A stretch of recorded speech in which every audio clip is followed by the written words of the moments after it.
City of Idaho Springs, August 24th, 2026 work session.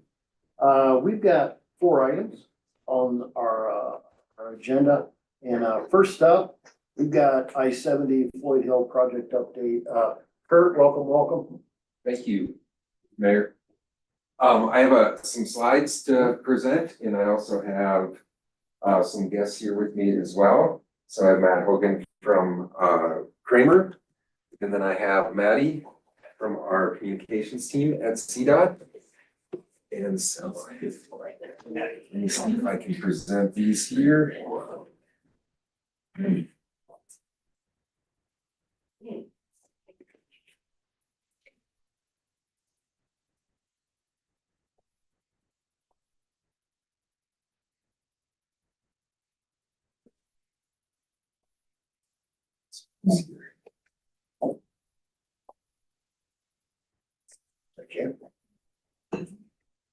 All right. Well, thank you, Mayor, Council, for having us here today to provide an update for Floyd Hill.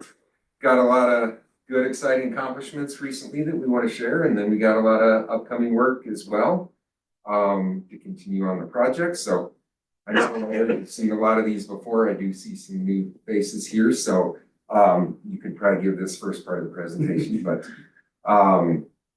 just kind of review some of what Floyd Hill is and the timeline and things like that. So the first slide that we're looking at here is the construction timeline on Floyd Hill. So we're improving the 8-mile stretch of I-70. Construction began in July of 2023, and the project will be complete at the end of 2029. So from a time perspective, we're about halfway in right now. We do have some big milestones to be aware of. So westbound I-70 and its new alignment by the end of 2027. So by the end of next year, westbound will be up on that new bridge that's being built through there. Eastbound will follow the following year at the end of 2028, and then the whole project 2029. And so what's the reason for the project? Well, the purpose and need is to improve travel time reliability, fix the bottleneck that exists there at Floyd Hill in the westbound direction, do out safety improvements, bring everything up to a 55-mile-an-hour design speed with standard shoulders and good stopping sight distance. We're also replacing deficient infrastructure. Those bridges at the bottom of Floyd Hill, they've reached the end of their life. We're improving local connectivity. We're rebuilding the Greenway Trail south of Clear Creek, bringing that up to ADA standards. And then we're also adding a resilient connection, which is a frontage road. Once we get I-70 out of its current alignment, that opens up space to have a frontage road connection that doesn't exist from the frontage road of 314 at Central City Parkway to US 6 at the bottom of Floyd Hill. So project benefits, talk about that travel time reliability with that third westbound lane that will be added from the top of Floyd Hill, connecting that into the Mountain Express lane. This will not be confused with the Mountain Express lane. That's a shoulder running lane. This will be operated 24/7 with standard shoulders and a buffer space in between. Talk about that new frontage road connection that we're building as part of Floyd Hill. So that'll be great when the highway is shut down in this section, because we all know the detours are very, very extensive. We're also adding a new connection in the eastbound direction. So at the bottom of Floyd Hill, where the Two Bears restaurant is, you'll be able to take a ramp to eastbound I-70. And if you're driving through the project and you see in the eastern section, we actually have a 4-lane footprint there. That's that extended on-ramp. We're going to carry that all the way up to the top of Floyd Hill before we merge it into traffic. And so then we're also improving traffic flow and access at interchanges by adding roundabout at Central City Parkway, and then the 2 roundabouts that are complete at the top of Floyd Hill at County Road 65 and Homestead. Talked about the safety with bringing everything up to a more gentler curves, more gentle feeling as you go through there, and 55-mile-an-hour standard. And then the Clear Creek Greenway Trail, we're rebuilding that through the project stretch. And then we also have the opportunity to enhance wildlife connectivity under the bridges that we're building, and then air and water quality and stream conditions as well, with getting the highway away from the stream creek. That allows us to add some riparian benches and other improvements through there. And we also installed 2 permanent air quality monitors as part of the project. one upstream right here in Idaho Springs at the health center, and then one downstream just past the project limits. So we are committed to keeping traffic moving safely. We know how important I-70 is to everybody in Idaho Springs and Colorado, the nation as a whole. So that means we're committed to keeping all lanes and ramps open during peak travel hours. We're also ensuring that lane closures are responsive to current traffic patterns. What that means is we have moratoriums over holiday weekends, and we understand that the traffic up here is much different than what it is down in Denver. So we do our work in response to those heavy travel times. A lot of the work that we're doing is behind barrier, which is fantastic, or up in the air, which I'm sure you see if you drive through there now. We're starting construction over I-70 up in the air. But that's great because that doesn't impede traffic through there. And a lot of stuff is just being built adjacent to traffic. And when we get into some more project updates, we can talk about the traffic shifts that are coming up here. We're constantly coordinating with our first responders. Anytime we have to do things, we meet with them quarterly. When we have to do any of our safety closures on I-70, we call dispatch ahead of time to make sure there's no emergent ambulance coming through there.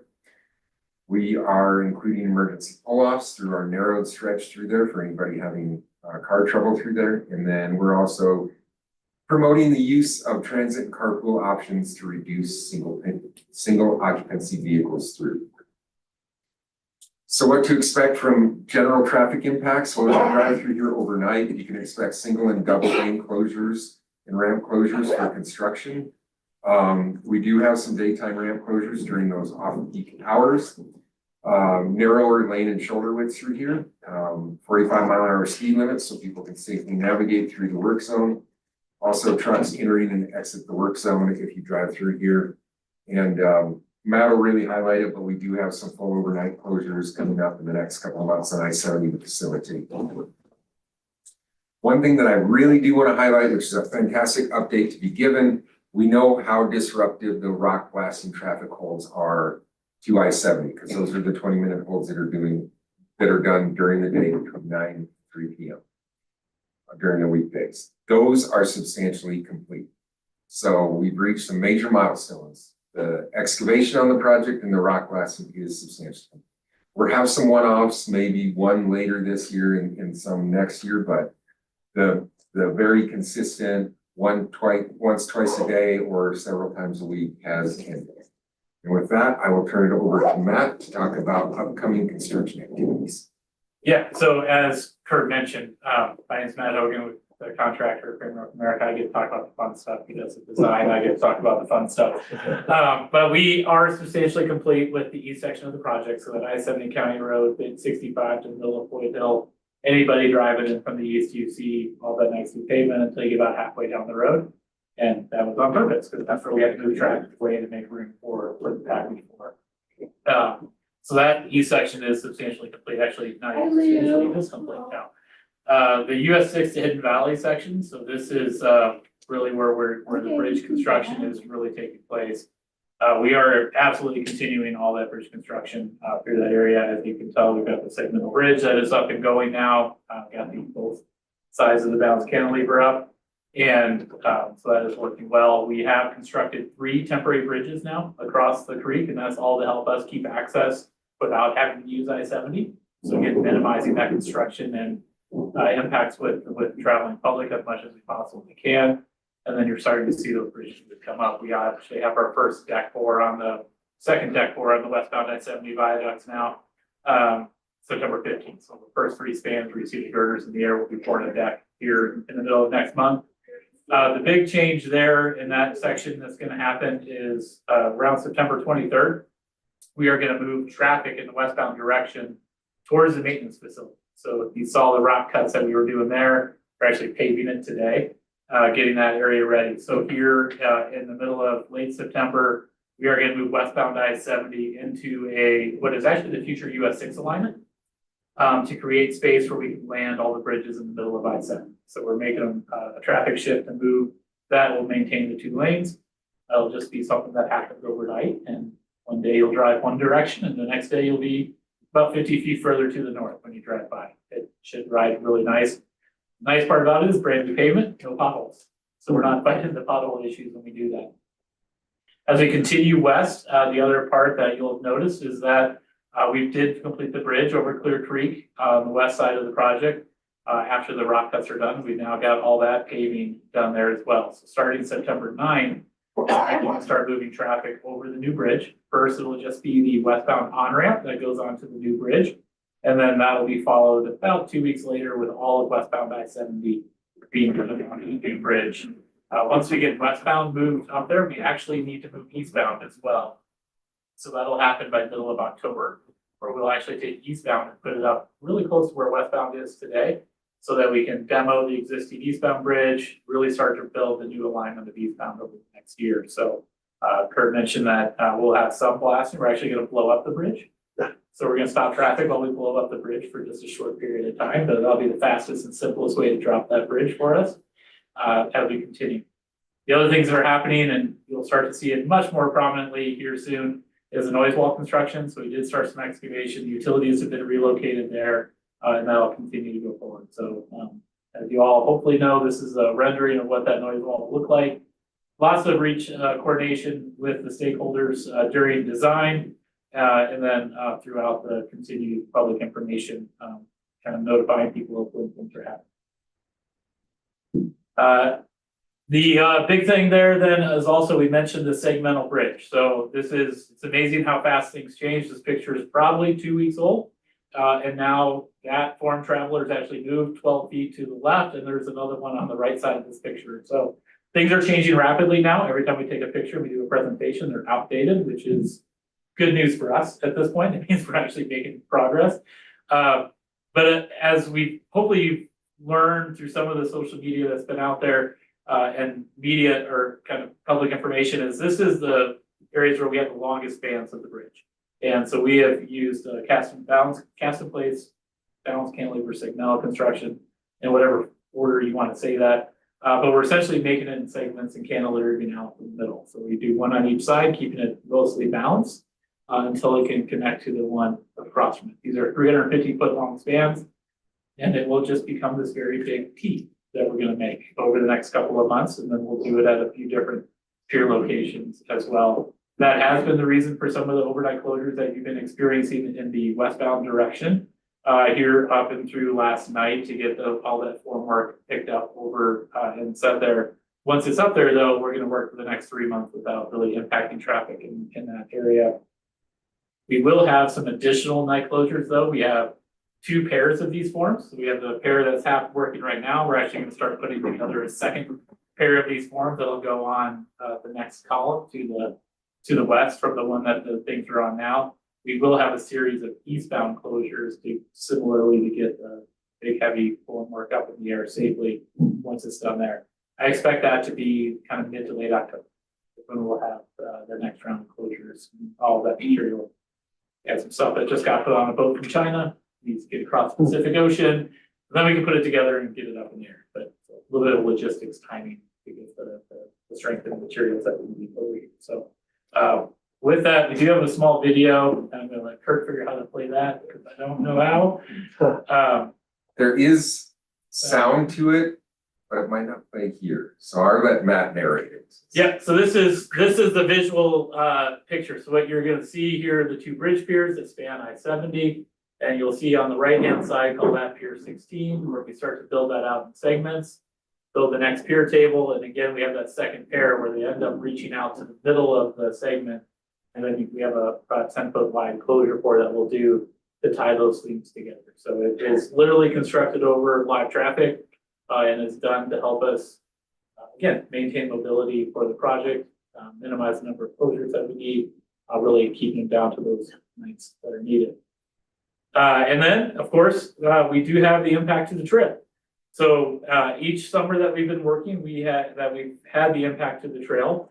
We have put in place the courtesy shuttle.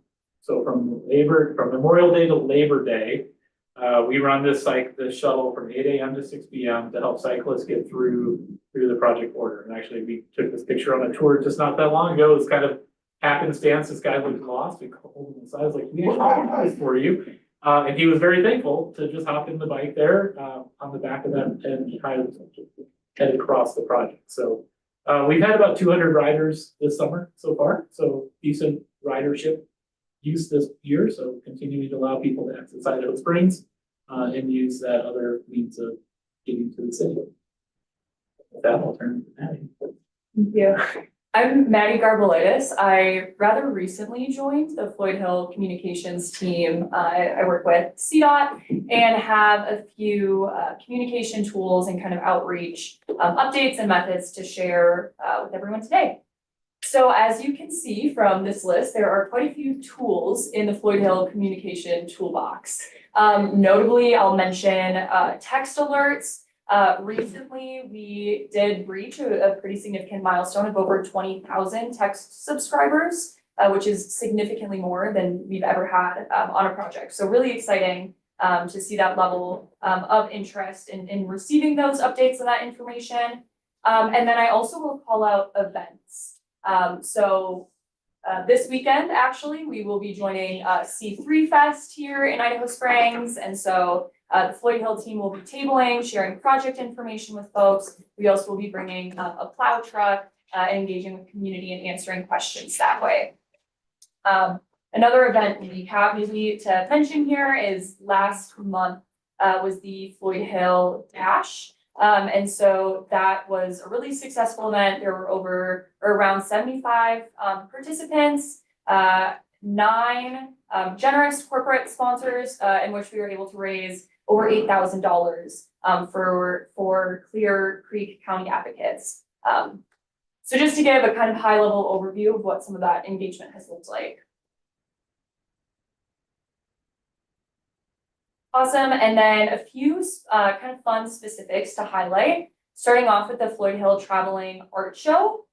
So this is kind of an engagement that began last winter and displays photos taken by the Floyd Hill project team in libraries in Idaho Springs, in Georgetown, in Evergreen, and the Georgetown Visitor Center as well. So the displays stay up for about a month or two, depending on availability at each location. And I think this week or next, it will be moving to the Golden Library. And we refresh those photos before we start each circuit. So really kind of a fun way to show behind the scenes look of and updates of what's going on the project. Another kind of fun activity that's featured on our website are these backseat activities. So there's bingo cards and coloring pages, initially, kind of designed for, children or families if you're stuck in, particularly in traffic. However, they're accessible outside of that as well. We hand these out at events and just a fun, different, engaging way to reach our audiences. Next, we have our business spotlight. So this showcases different businesses within the project limit, so Evergreen to Idaho Springs.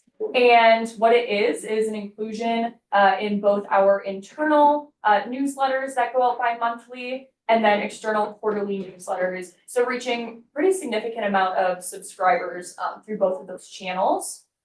If you are a business or a business that you would like to highlight, please reach out to our team and we would love to do that. The email's there. You can reach out to any of our project team as well to get that submitted. And lastly, just touching on, Kurt had mentioned this in an earlier slide with our commitment to promoting and sharing different alternative transportation modes through I-70. Just highlighting a couple of options that we have been promoting across various channels. So carpool, our regional transit options, so Bustang, Snowstang, Outrider, and Pegasus. And then also promoting, along with Go I-70, changing peak travel times to relieve some of that congestion on I-70 near and around the project. So with that, as always, please feel free to reach out with any questions, comments, or concerns. We have a few different channels you can subscribe to stay up to date with project information. And another quick call out I didn't mention earlier with events. If you know of any community events that you think would benefit from, or you'd like to have someone from the Floyd Hill project team at, please let us know. we're always looking for different events and ways to engage with the community. Thank you, Maddie. And with that, we're opening up for questions. Thanks. Hey, I should let council know, we were just together on Saturday. And we had an even larger contingent from CDOT that showed our Congressman Joan Goose and Maryland Congressman Raskin around. And they were quite impressed. They asked some very good questions and got some very understandable, good answers. And I bring this up because one thing I haven't had a chance to share with you, particularly Maddie, Joan Goose's Mountain Corridor rep, Julie Sudor, did shoot some video here in downtown Idaho Springs because we have a milestone. We're about half done with the project, just about 50%. And we'd love to get the word out that the daytime blasting is essentially done. So for folks not to worry about playing Russian roulette and getting held up for 45 minutes. So she had got some video in Georgetown with their police judge and shot some of me also, saying that we're enthusiastically looking forward to welcoming people now that the blasting schedule is over. We're just trying to get the word out. So I wanted to share that with you. Yes, thank you. And with that, let me open it up, council, any questions? Would it be a good idea for CDOT to make an appearance, or at least talk to Sadie about possibly making an appearance at the October downtown? Yep. You're already on it? But- No, yes, no? And I think you all have been to some of our community meetings, It's like a fall either festival Tommy in Knox or Yeah. John I Easton. do think Yeah. that actually. So maybe another, as if you part wouldn't of the mind, another conversation, update I this would make fall, sure, maybe. Be happy to with the come. team, if Yeah, let me there's know. room, that would be awesome. Sadie Schultz. Yes. We can make that happen. Yes. I'm not sure the next meeting has been scheduled yet, but we'll check that date. We just had one here a couple weeks ago. All right. On a separate note, Sadie's amazing, by the way. We were with her at the influencer event at the Arco, and what a spokesperson for Idaho Springs here. Yeah, So, she does a good great job. job. Any further questions? All right, well, I want to thank you very, very much for coming in. Thank you. Thank Thank you. Guys, be careful driving on I-70. Right. They're speeding in the, I got Ours. middle fingers right. yeah, still speeding in front. Well, next up, we are going to have someone from the Colorado Retirement Association give an update. They're right out of the lobby there. Yep.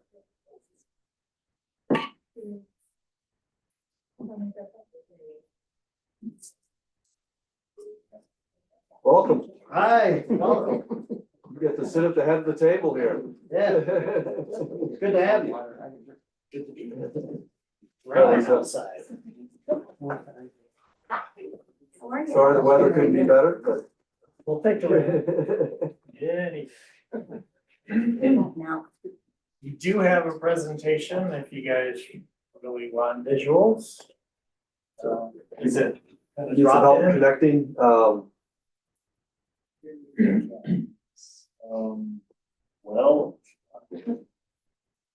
You either have to email me the presentation or you'll have to log into this. So when I met Lisa, I was just wondering if there was just a nice refresher for our staff. We don't have a ton of staff here, so if you just want to give is that okay, Andy? Did they just give a refresher to Chuck, Sure. to you guys, so that we can kind of promote it within? Non-visually, just verbal? And verbal's fine, Okay. for the sake of time and weather. Yeah, okay. My name is Mike Whalen. I am the Retirement Plan Services Director for Colorado Retirement Association. And this is Lisa Scullion. She's a Client Services Manager for CRA. She's assigned to the city. So she's your main point of contact for the city, and she has a few other accounts in the area that you would know her from. I don't wanna, I guess, without throwing a poll, we've been working with the city for just about 3 years now, September 2023. So some of you may have been in part of the decision-making to bring us on. Hopefully you all are still happy with that decision. So we've been in that time onboarding and then we come through periodically, providing group education and individual meetings with your employees. What is retirement? What should they be doing now? And what's it look like down the road? So that's really our objective along the way. As a brief reminder, CRA is a very unique organization, right? We're established under state statute. We are an association of local governments, an instrumentality of local governments, and we're the plan administrator for 2 different types of retirement plans, a 401A and a 457B. Okay. Employers like yourself join the association and use those 2 plans to provide retirement benefits for your employees. We take care of the vast majority of the plan administration duties. The employer is largely responsible for identifying who is an eligible employee, what is their compensation and the calculation for those contributions, and then making those contributions in a timely manner. That's really the extent of your responsibilities. As we get into it, is everyone familiar with the basics of the plan design, or would you like a review of that? Well, I only am because Lisa told me. So. I think the overview might be good. If, Yep. okay, We have some we new were numbers. talking about the libraries. Right, but not the city, exactly. So you guys probably, and I don't know how many people are in the room that are using it, probably. It's required participation, so Okay, great. everybody's using it. Then there's some, you can contribute voluntarily up to a certain level. Gotcha. So it's beyond that. So we'll start with the 401 as a kind of quick overview. It is mandatory participation for all benefited employees. So someone that isn't benefited would be a police department employee. They're covered under a different plan. But essentially full-time employees are in the 401 plan, automatic. Those contribution rates are 3% by the city, 3% by the employee, right? So if that's all they do, they're doing 6% contributions. Contribution rates are important because it determines how fast you're running towards your target, really. There is a 4-year vesting schedule or at age 55. So an employee that starts the plan has 4 years before they fully own all of the city's contributions. If they leave prior to 4 years, you get some of those contributions back, and it's a prorated scale. That's the 401 real quick. There's an extra little piece that comes into the 401. I'll cover that in about 30 seconds. The 457 plan is that secondary plan. It's completely voluntary. Any employee can participate in this plan, right? They can defer compensation, money they're getting paid today into this account that they then use down the road. It becomes taxable income. Real big difference, all of the money in the 401 is pre-tax money. So it's taken out before federal and state income tax is calculated, lowers their taxable income today. When they pull it out in retirement, they get to pay taxes on the contributions and the earnings. The 457 also offers pre-tax deferral, but it has a designated Roth deferral also. So a Roth deferral is an after-tax contribution. And so they're gonna pay income tax on their 457 contributions today. In exchange for paying taxes on that money today, all the earnings on that money on the road are tax-free if they can meet 2 conditions. And this is true for every Roth out there, right? They've had the account for at least 5 years and they're age 59 and a half or older when they access that money. So anytime you can get tax-free earnings, that's a pretty good benefit. Everyone should take 5 or 10 minutes and see if it's a good fit for them and their household. Now, Why they really want to participate in the 457, that voluntary plan, is because the city offers up a discretionary employer match on employee deferrals into the 457. And it's a years of service kind of graduated policy. So at 1 year, the city will match 1% of their pay if an employee is contributing to the 457 at 1% or more.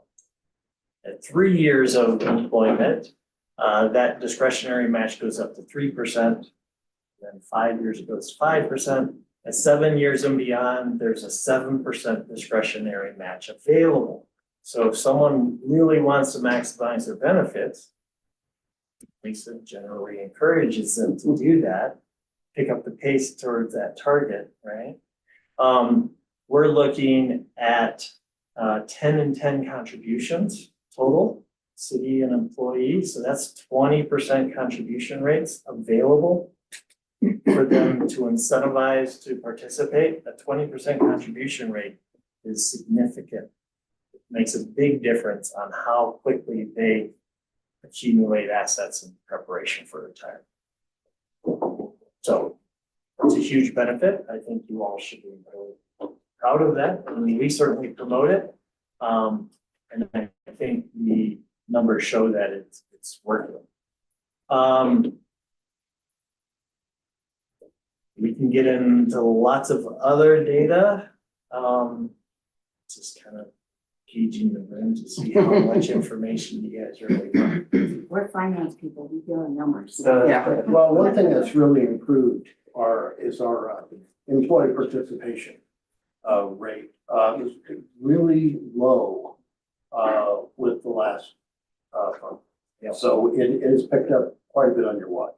That discretionary match is a huge incentive to participate, right? But it does give the employees the option of, if I don't want to save additional, or if I feel I can't do the full percent or X%, they can at least get some additional benefits. So that little mechanism is really effective on getting them to participate in that voluntary way. Well, also having somebody available that you can talk to about it is that was refreshing. We like to think the field service is beneficial and useful, and we're a big proponent of it. Why do we match the voluntary and not the mandatory one? The 401 is matched at 3 and 3. Oh, so it's already, okay. So there's a So it's baseline. matched at 3, but then there's, if you contribute to the other one, there's an additional city contribution. Yeah, and Okay, that I didn't- additional I piece didn't- goes back to the 401. Good. So you set a floor, if you will, for participation and benefit, but then you incentivize with a better benefit. And the way you do that with IRS rules is they participate in the 457 because they can start, stop, increase, and decrease that plan. And then you recognize that participation by adding to the 401. All right, further questions? All right, well, I want to thank you for coming in, and it really has been nice having you. Thank you. That's why I wanted to point out in case there were perhaps a newer council member that was not aware, we were plagued for years with very low participation. And, you know, if you care about your people, then you care how they're going to retire, you know, and some people look at it as, well, then I'm taking home less, you know, all these years. And frankly, some household budgets are tight and they just didn't feel like, you know, they could free up extra money to save.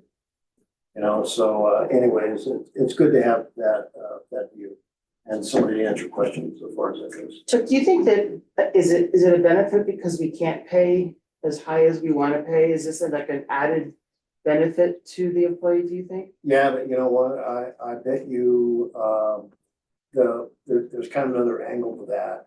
Because we could not pay where we really should be able to pay with our lower pay employees.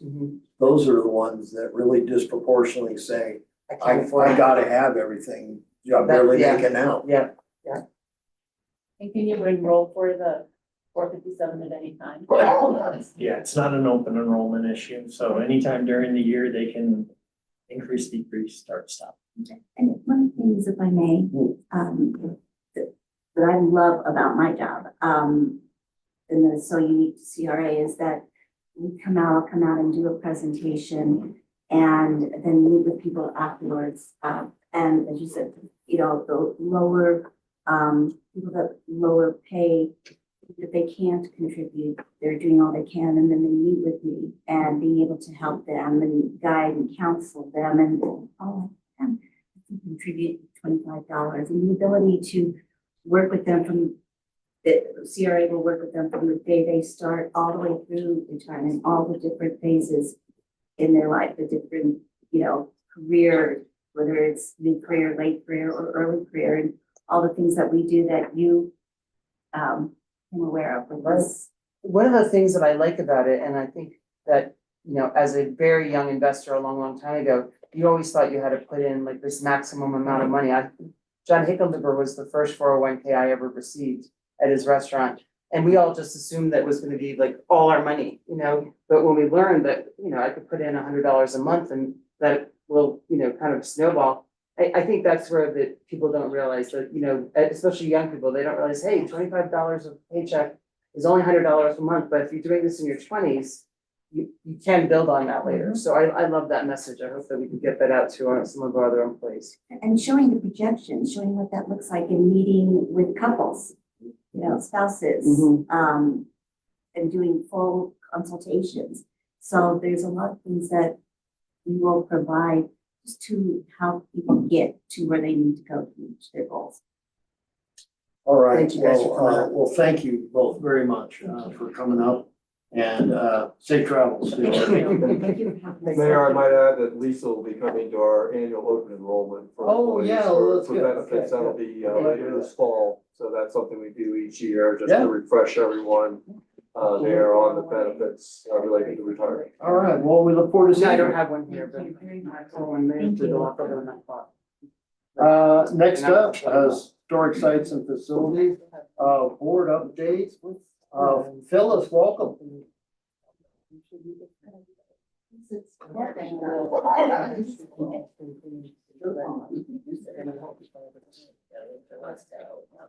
Well, thank you for being with us. It's good to see you.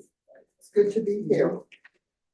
And that was a nice, nice report in our packet too. We got some excellent, excellent photos. We want to talk a little more about that.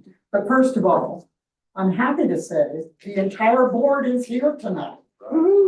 We can get around.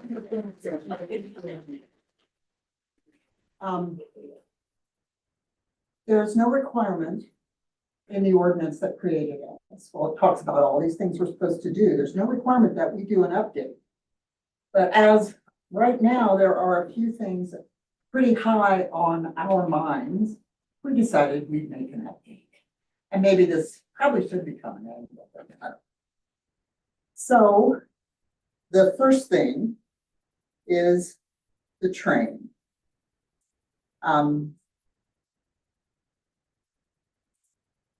It looks so empty out there. However, I will bet you there are people in town that don't know there used to be a train back, another car back there. Right? Sharon told me she didn't remember. But it needs, we really want to see some progress. We've made good progress on other sites, great progress on some of them. Some of it was done before we ever existed, actually. So we are asking you to discuss, whatever, answer these questions that are in the memo. And, you know, will you commit to this being a certain time period? Right now, your long-term plan that I guess you decide on at your retreats lists the engine for 2028. That's the only mention of the train. We still can't get that car back, the coach back there until we have a shelter, and there's no mention of that anywhere. And that's frustrating when we all applied to be on the board. And the board was given responsibilities, but kind of hard to follow through on your responsibilities when there's no money. And I get the money thing. And I know that you applied for a state historic fund grant that you were unsuccessful with.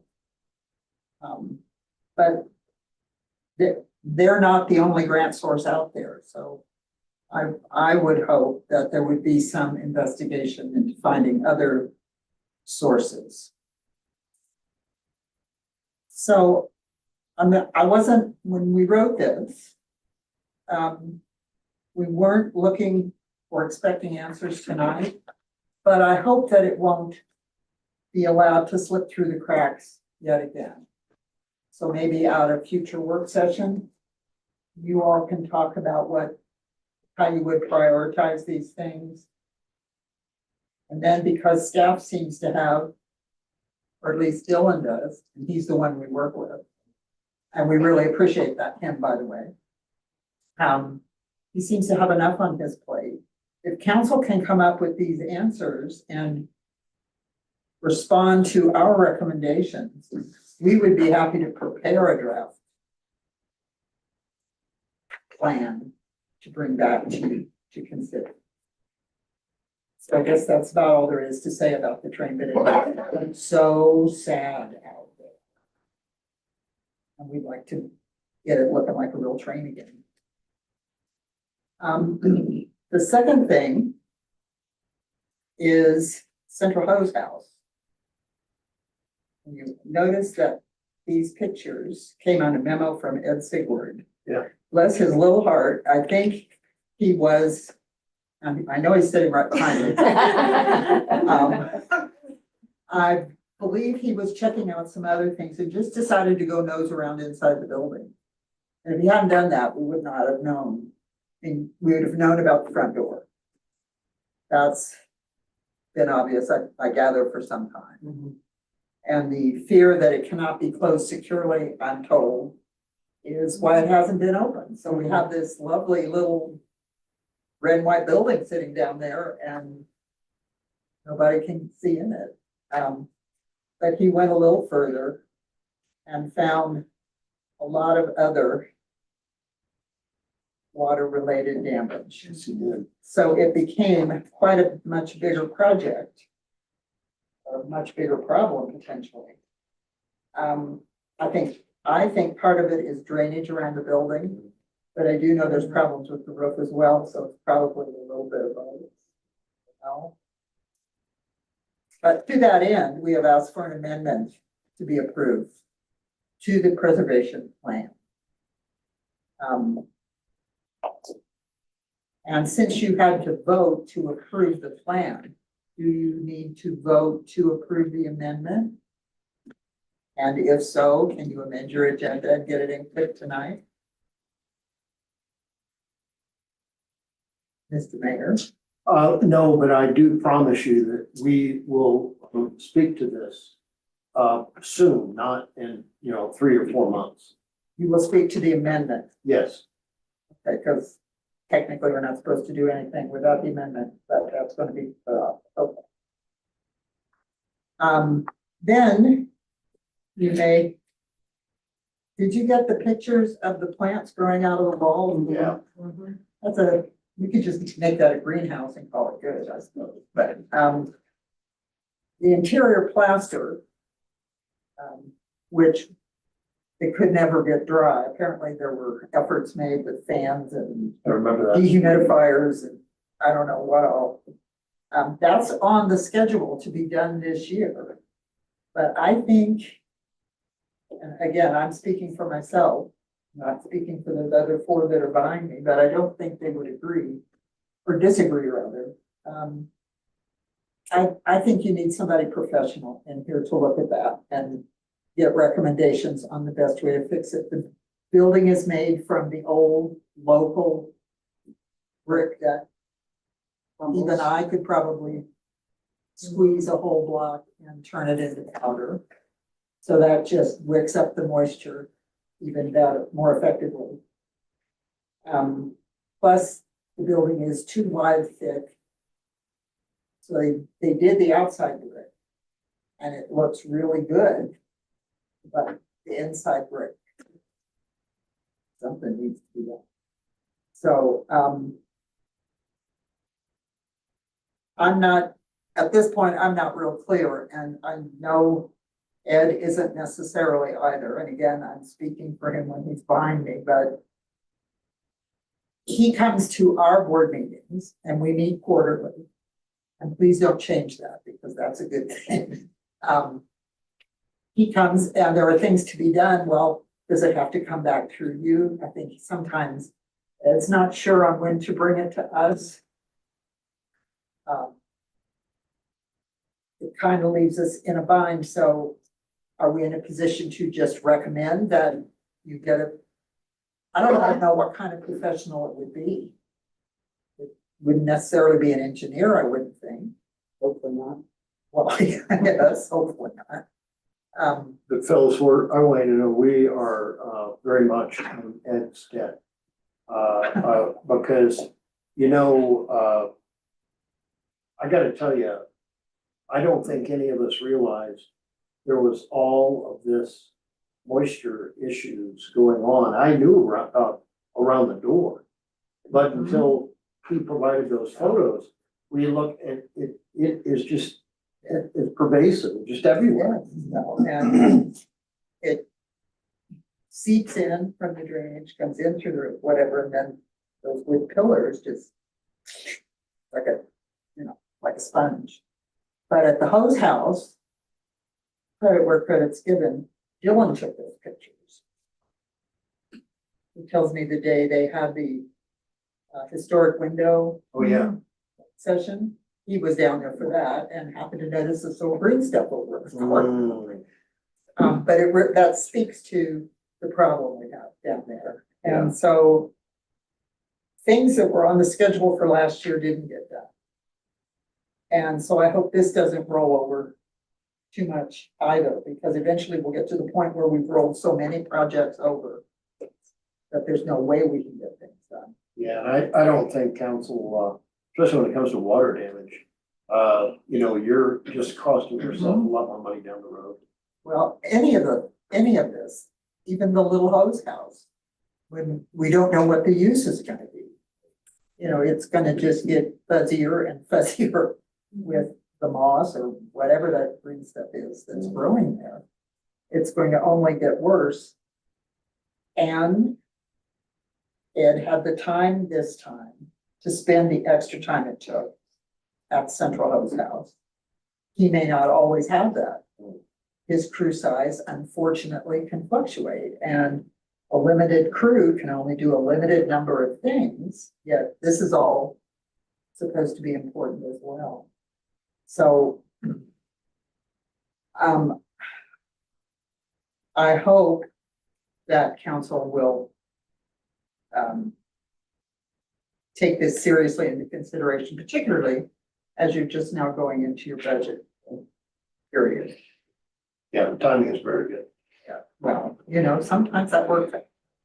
Back to the Central Hose House, again. Ed was all set to get a bid on painting. And then Dan Nolan from the Historic Society reached out and said the Historic Society has the money and they're willing to do the painting. Look there with your eyes, you know. You said that. That's Let's elaborate on that real quick, just so we understand Please, how this Jeremy. works. So Idaho Springs Fire became a nonprofit at the end, right, for those that remember that. And part of that is raising money for essentially for about 40 years. Yeah. For historic preservation, so about $19,000 in Central House, hose, grant match came from Was this fire like department. the t-shirt sales? everything, all the Okay, above, right? I got you. There's donations to the fire department, it's, a bunch of. So at the end there, when Mike Anderson and and I and a couple sat down and went, let's get rid of the 501c3 in its entirety. We sat down with Jan and Bob, and we took all of our money that was put it in trust with the Historical Society to maintain these buildings. With the whole intent that the money is there, we shouldn't put off repairs in any way, shape, or form. We should just get them done until the money runs out. When the money runs out, we'll figure out how to beg, borrow, and steal like we did for 40 years to fund these projects. But right now, we're in a position where they have the funds to paint the building and fix the doors and start working on the water. And I would hate to see that building in particular get damaged beyond what it is right now after all of the effort and the 15 years it took to get the Airship grant to restore the building. I hate to see us work backwards, even if we wait. And that doesn't cost the city money. And I think that's what we need to really be a little more proactive as a town and let the people we entrust with these buildings, if they can find funds to get the project done, we should probably greenlight them to get the projects done. Yeah, might I suggest, and that is, I'm glad you went further on that money. Might I suggest that our next meeting, we make this an agenda item? And we To vote, just to allow them to go forward with the project? Exactly, yes. That way, you know, here, it's not a Monday, it's a Tuesday, but September 15th, we will have the public notice out there, and we'll green light the funds, you know, to be spent on this. So the Historic Sites and Facilities act as their own, like, kind of overseer with the Historical Society, is that? No. So We could if you asked us to, but it's not presumed that we always will. Our role primarily is to recommend, and that's part of what I'm doing here. So I guess the question is, Chuck, who's gonna oversee that projects? Well, those they're projects? paying for it, I think. Well, the Historical Society is going to be the overseer, is that what you're saying? Yeah, I think that's the gist of it, because I think the whole intent, when we go all the way back on some of these buildings, they can pull some experts in to explain what the best options are, and we've got money in place. I think it's a missed opportunity for us in any way, shape, or form to not fix these things now before winter comes. Yeah. Yeah, But I absolutely. can look at it, it's terrible. Yeah, do while the weather's good. Which also includes that there's a little bit of money available, and Ken knows more what's in that fund than I do. I don't remember exactly how much we transferred.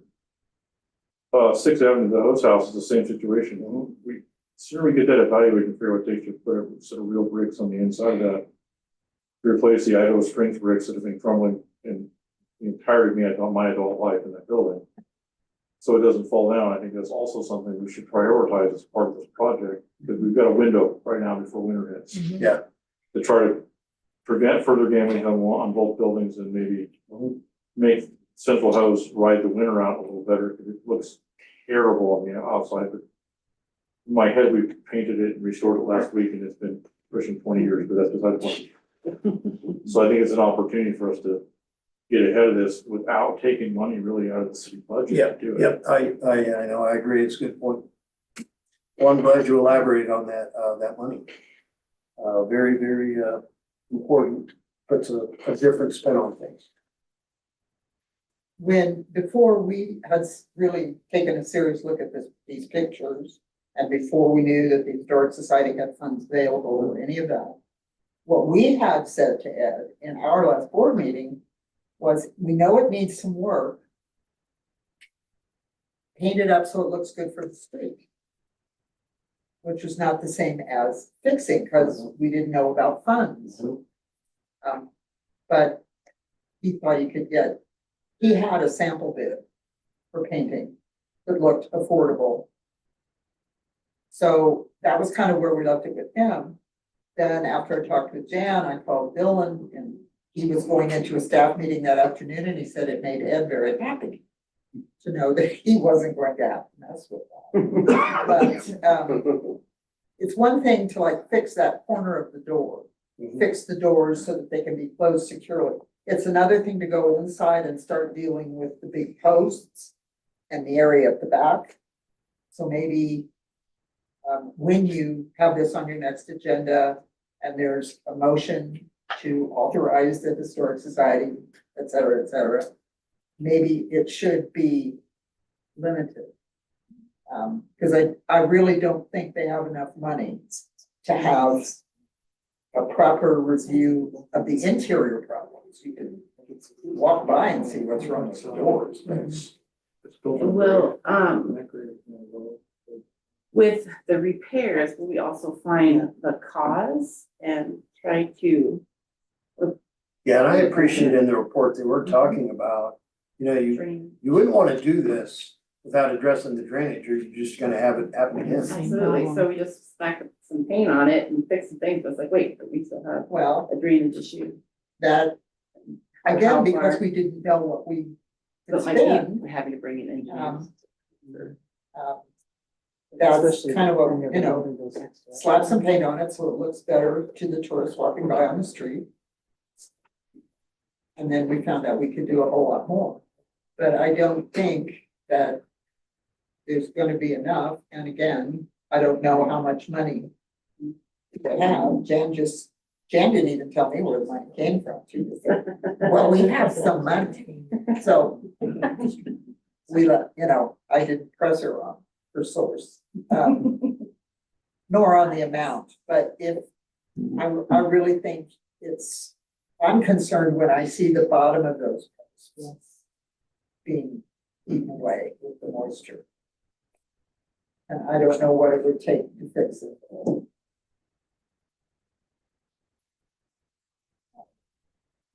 So maybe you'll want to think about fixing the eaves, all the exterior stuff, and the door. And then what's left over maybe can go to the little hose house. Final question that I have, speaking of the two little hose houses. Would the council consider hearing from the board recommendations for the uses of those two? Oh, yeah, I'm sure, everybody all right with that? Yeah, I don't like looks that they unanimous. sit empty. I Then don't we'll have know. that on our next. There are host cars need to go back and vote. I don't So know. actually, I was waiting for Phyllis to, because Jeremy and I have had this conversation at least 3 different times over the past couple of years. They've got so much physical history in the firehouse that he said, I'm not letting it near the hose house because the hose house is a damp sponge. And I don't want all our leather and all of our, historic hose carts and all the stuff that we have collected that is our fire, our fire brigade history to go into a building that's always collecting water. Yeah. I would love personally to get my hands on some of their stuff, but they're not gonna give it up until we deal with our water Yeah, I issues don't in blame both of the houses. Well, I don't think there is much of a water problem at the Brand. No, that one, no. And it has a semi blacktop. At one time, somebody must have been paving Virginia and they threw some blacktop in. So in that sense, it's in better condition and it's also a bit newer. And it's not built from the local software. No, it's not. But like I said, I think these updates need to come annually. We can do it this time of year.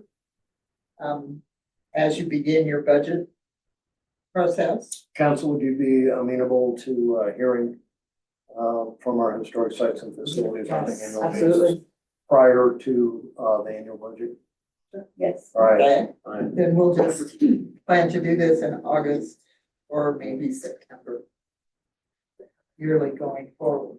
And I have one final question. Brianna, do you have a copy of the preservation plan? Don't believe so. Someone needs to get her one. I shared one with Sharon. You were here when we adopted it, so you have one. When we talk about things that are planned in there and you don't know the document we're talking about, it might be a bit confusing, so. It'd be good to have that. As long as she gets it. Sharon, thank you.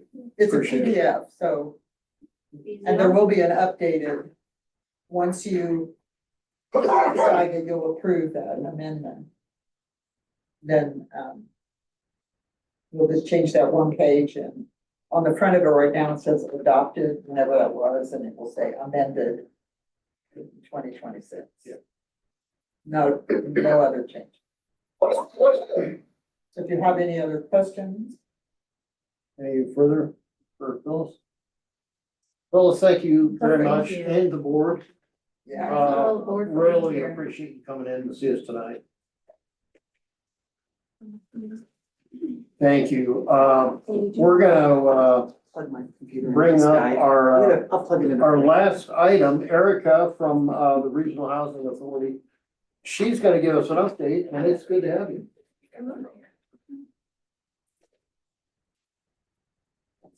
Now I got all excited about presentation. Oh, I know, it's hard not to.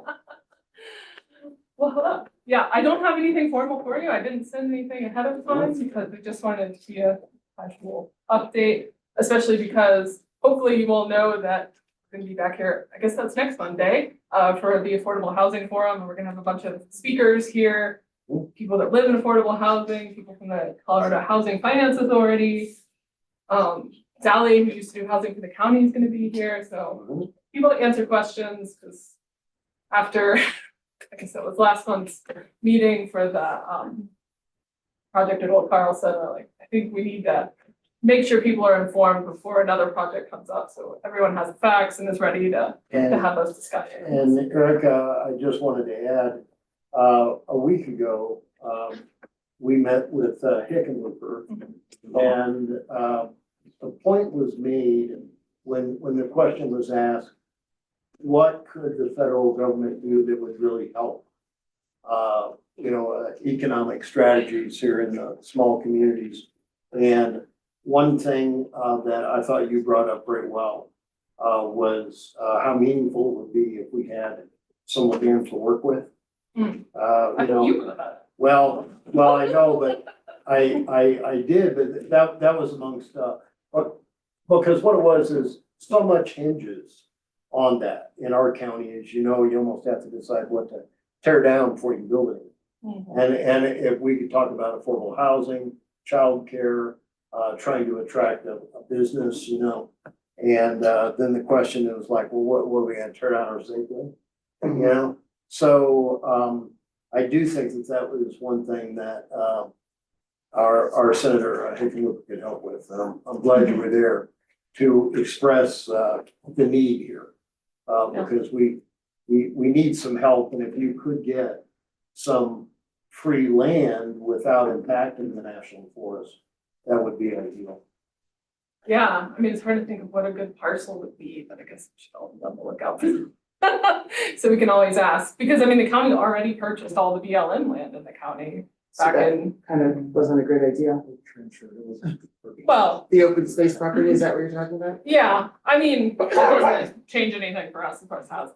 Well, it does as a possible place for homes. It Yeah, does when yeah. we own Yeah. only All of 70% is forest and then we the bought another. developable land is all Gone. in the market, Yeah. yeah. I don't believe there was any.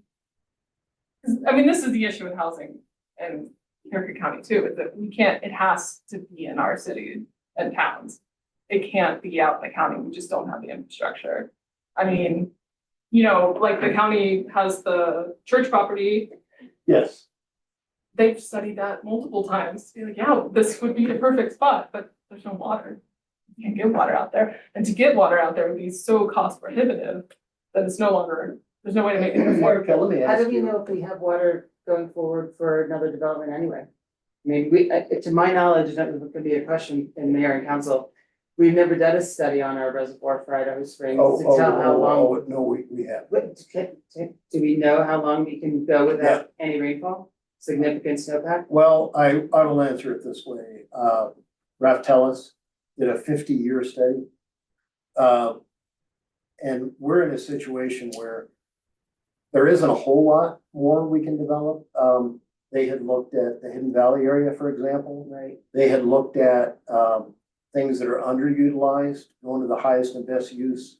And even in a 50-year scenario, and they're looking at 500-year droughts. And we paid a pretty penny for this study. And they help many municipalities answer this exact same question. they said even in 50 years, we couldn't eclipse what we have. We're wealthy as far as the water goes.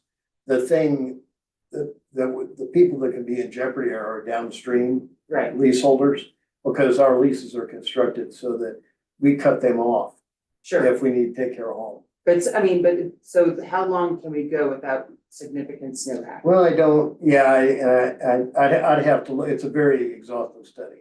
I'm sure it's in there. I would love to see that though, because I mean, that is one of my biggest worries about being first users in town. Yeah. You wouldn't want anybody else to move to town and suddenly like, well, you're the next one cut off, like you're my next door neighbor, but you don't get any water, so.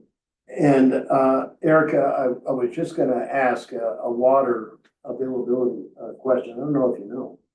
But why does the county not look more for transfer development rights, say for mining claims? There's about 14,000 mining claims in the county, which is odd because we don't even have that many people. However, you know, you could sink a well and be legal on a mining claim. And I'm just wondering, why couldn't we take, I'm making it up, but 10 of them off the market? For example, you see farmers do this out east all the time. And that's now just gonna dry land forever. And now you transfer the right to draw on it from those 10 wells to the LDS church property. I'm not, would our water commissioner allow it? Cause I don't think, well. First you're assuming that no one is gonna drop the well of money. One that was actually mine, because that wouldn't be. I own some. They have wells, they have houses and people living on them. But depending on the level of development, I mean, cause some were just patented and that was it. But I'm not sure the water commissioner would allow it, but even if they could, it's not the water rights, cause the county has their water rights bank that the special projects department manages, so they're in good shape there. It's the issue of the infrastructure of building water lines there, because I think to actually dig the wells at the property and put in the infrastructure.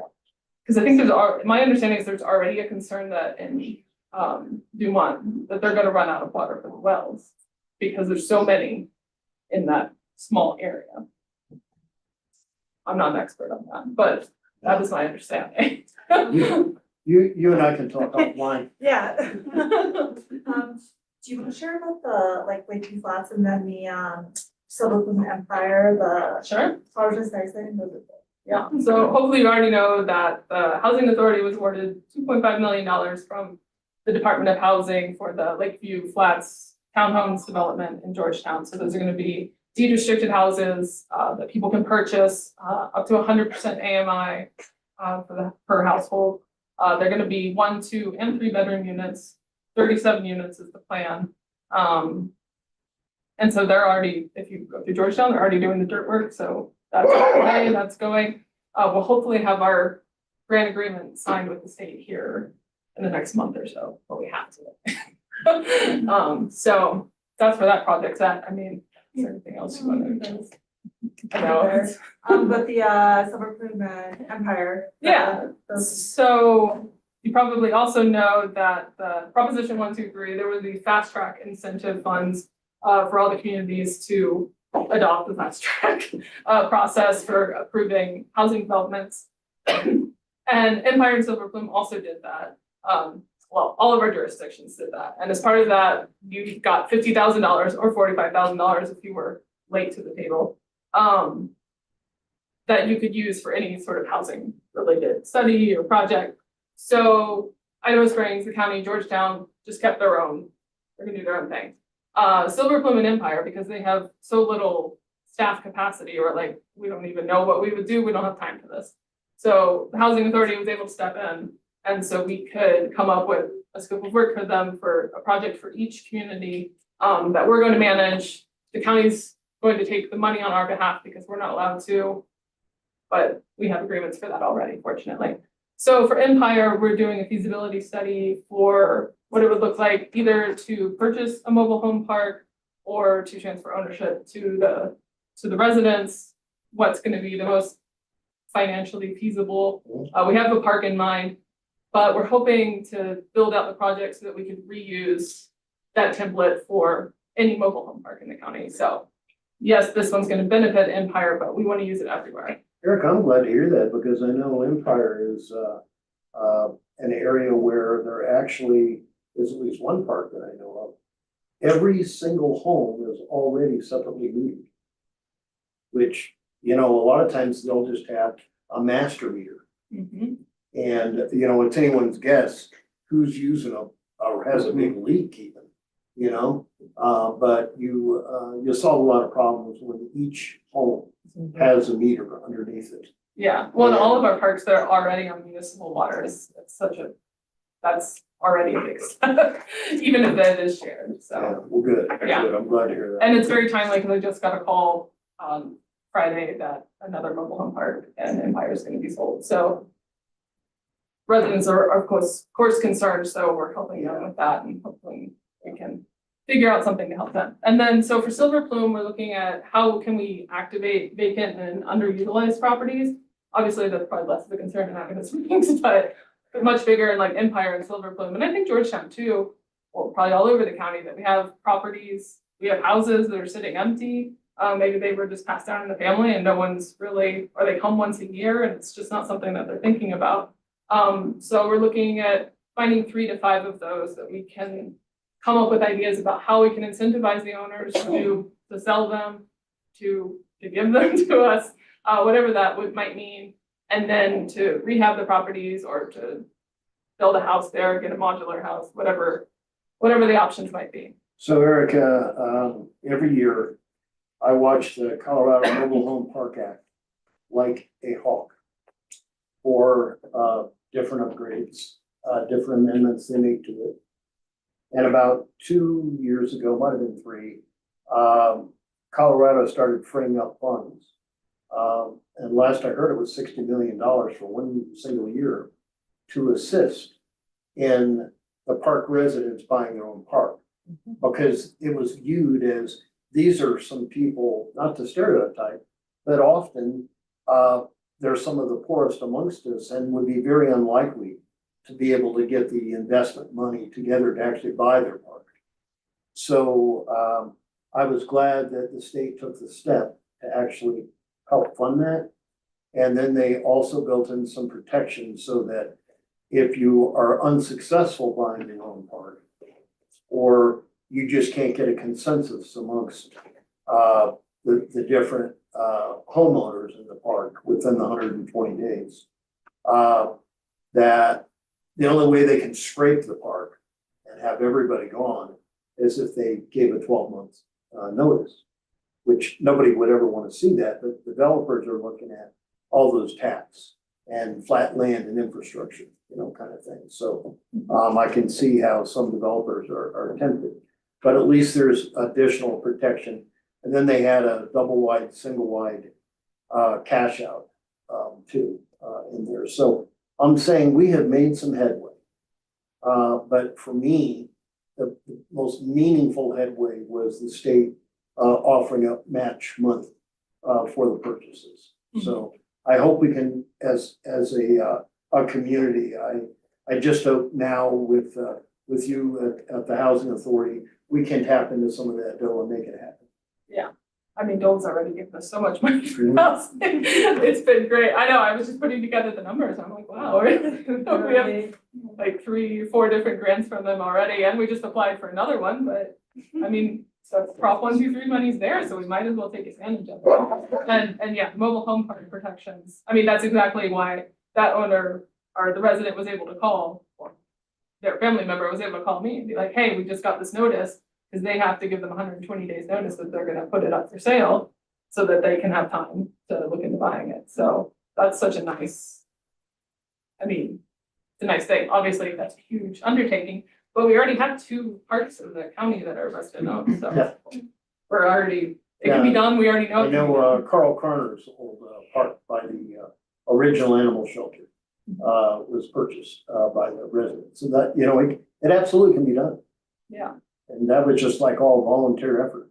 Well, and like the complaint service, now that you can go in and look up any park in the county and see how many complaints that they've had from residents, and it's, yeah, they're really trying to protect them, so happy to help there. I can share one other thing, you can jump in as well, but I know we talked about a lot in this council about the AMI levels, which is super interesting. Erica did a ton of research, and we're actually not that off from what we're grouped into. Which I think would be a shock to all of us. So what the housing authority can do, what we're talking about, is set an AMI level of like what we want to partner and work with. So we're working on our housing guidelines, we're working on like our written goals of like, well, what kind of like AMI or developers do we want to work with? So with that, we were looking at AMI levels about what would this be? And we were looking at teachers' salaries in our discussion last time, so I know next meeting, give Erica some direction to come back with some more information, but yeah, it was just fascinating because I think because we have a large retirement and like older population, that is actually skewing our AMI higher. So the way I started thinking about it was like, I was like, okay, well, who do we want to live here who can't live here right now? Like our service workers, our teachers, like who do we want to bring in? And I think that's actually like the better way to look at it, because our AMI levels, yeah, I mean, they weren't that far off, and she's got some very interesting, really crunched down numbers on it, so thank you for that undertaking, Really, because that's really, been a how- huge discussion How far here. off, and we've been talking about that for years. Yeah, How, cause they had us at like $90,200 Denver, AMI, and I'm just wondering, So yeah, right now we're at like $100,000 for one Okay. person, that's 100% AMI. Idaho Springs, and I'd have to go into like all the calculations that I didn't come up with this, because obviously HUD has their own Mhm. way of doing this that we can't. I recreated it on the census tract level. Unfortunately, Idaho Springs is our only community that has a pretty defined census tract that's only Idaho Springs. It's 92,000. Wow, Yeah, I'm shocked at that. I am too. I was also shocked, but when you go further west in the county, and basically everything further west in the county is all one census tract, that's in the sixes, like it's like 66,000 or Oh my 67. goodness, so it was way off in like unincorporated Mhm. or west of Idaho Springs, it's about a third off. Yeah. And then today, well, I was actually looking up from the Division of Labor and Employment, like how many jobs are actually being worked in the county that are being reported back to the state through unemployment insurance. And it's not that many. Considering, I want to say it's like 3,000, depending on the quarter, obviously it shifts a lot, but that's not that many for a county of our size. And if you were to annualize like the weekly wages, because they also report that, it's anywhere from like $65,000 to $70,000 a year for the whole county. So take that what you will, but there's a lot of interesting numbers out Well, there. that is interesting. Mhm.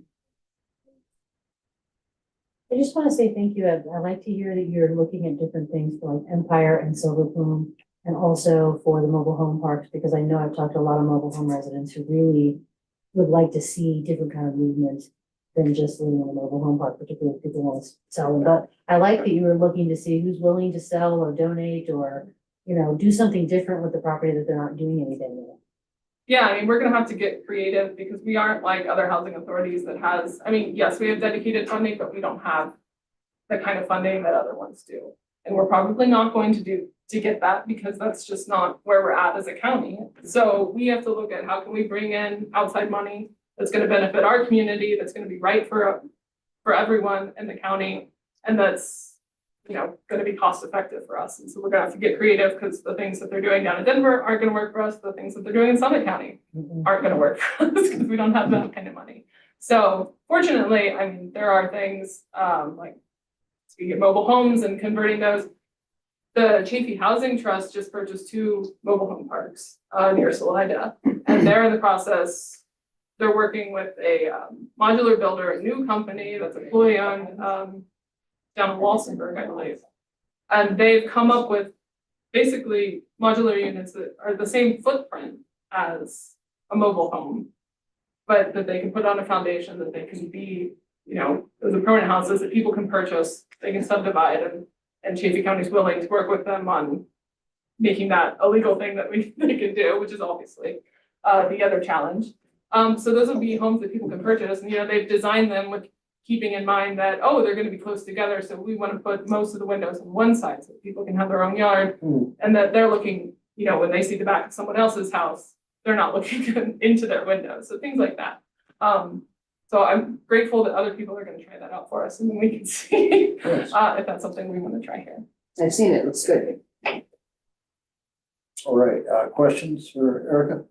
I guess I just wanna commend her for all of her work, because starting an organization from scratch was really, really hard. I think way harder than anyone thought. And Erica came in at a time where she had to think strategically, think about all these things, but also figure out the basic, most nitty gritty, like how am I running payroll? Like we need like a working phone, like literally all levels. And she's a team of one, and she has risen to every occasion that has been thrown at her. And I'm just very, very glad that we have her. And Excellent. That's definitely been the hardest. Would not recommend. But, oh, the housing action plan, that's the other thing. You guys signed a letter of support for our housing action plan grant, so that's the county, Idaho Springs and Georgetown are required to develop a housing action plan by the end of next year. For all these state laws. And so instead of doing those individually, which would be costly and silly because we're also tiny and we already have a housing authority, we're all gonna work together to do a regional plan. So we've applied to the state for the funds to cover that. The matching funds, half of the matching funds will come from the housing authority, so the funds that our jurisdictions have already contributed. The other half is gonna come from the Henderson mine, they've already committed to. That's great. Yeah, because they've already been funding housing studies for the county for the past decades, so, they're happy to do that, so. Hopefully we get that grant. If not, we'll apply again at the next round. That's yet another housing grant program that Tola's offering right now. So, yeah, we'll have one from every program. Thank you. All right. Yeah, thank you for sure. Yes, thank you very, very much. Yeah. It's good to have you. Anytime. Let me know. if you need. You are neat. because this is like took over my life before Erica was there. I was doing that more than my actual job. So to like have her in place and have these things figured out is like. For me, yes. You're holding it together. Sure. I'd like for everybody, let's meet back here in about 8 minutes. We'll take a comfort break and have our regular session at 7. Thank you.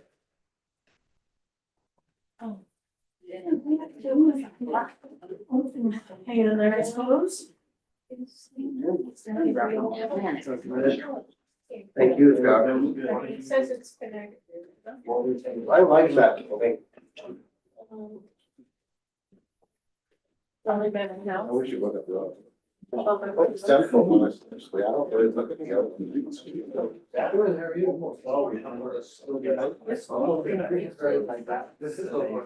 get to look at that one more. I don't look in the windows though, I should go look in the windows. All the water just. From the hill. Yeah. It's like that around Stuff needs done. It was great.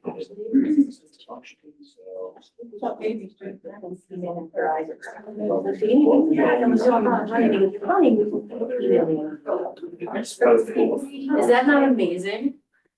It started.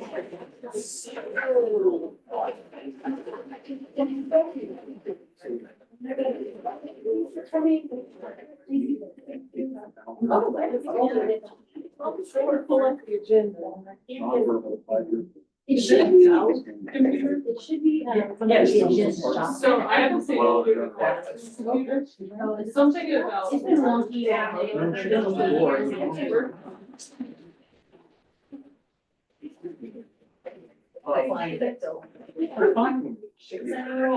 That's what I don't. I know this is my emails, so that quarter of the way. I don't know. Mr. Davenport, thanks for coming in. Good to see you. Good to come. It's very informative. Nice to hear about their whole fourth. I got a great book. They were all really important. Idaho Springs, free Wi-Fi, good. Okay, there's About the. City College. No, it was actually.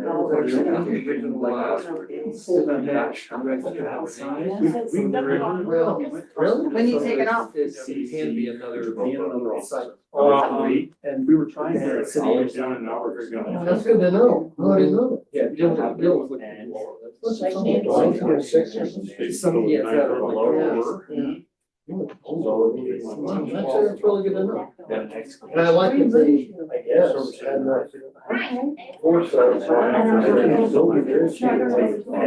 sidewalks. You know, Probably gonna do so often back then, it was like one order. You know, we talked about and the we'll shoes. see that. Just wait until the bridge goes in. Yeah. That's right. Which I thought, No, that here. For kids to care about No. houses down there. Oh, we get away with Drop using across the there, like 9:30, I was home. I was like, what the hell's going on? The kids are like washing down the street. I'm like, there are mountain lions out there. From where? Yeah. Good break, kids there. I know, always there.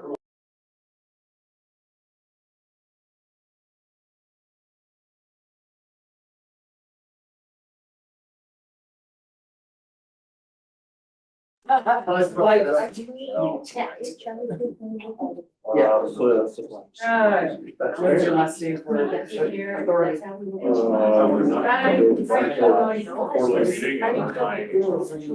You didn't do any volunteer down there? Slow. You're like, we want to know, not a big community issue, it's like. Yes, I think. Yeah, I'll be happy. Yeah, you are, you're right. It should be. Process. Have a good time, but it has been so. Participate.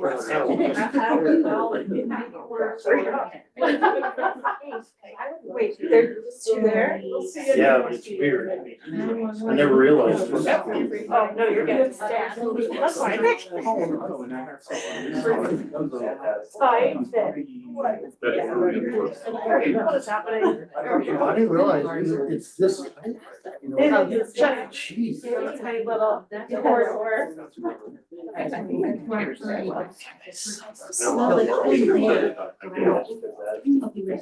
but it was pretty good as a part of it. There was an intruder in here earlier, who tried to steal your gun. Or someone was told. I don't know. There was an I know who intruder that in here is. earlier who tried to steal your gavel. Oh, he said. Oh, that's funny.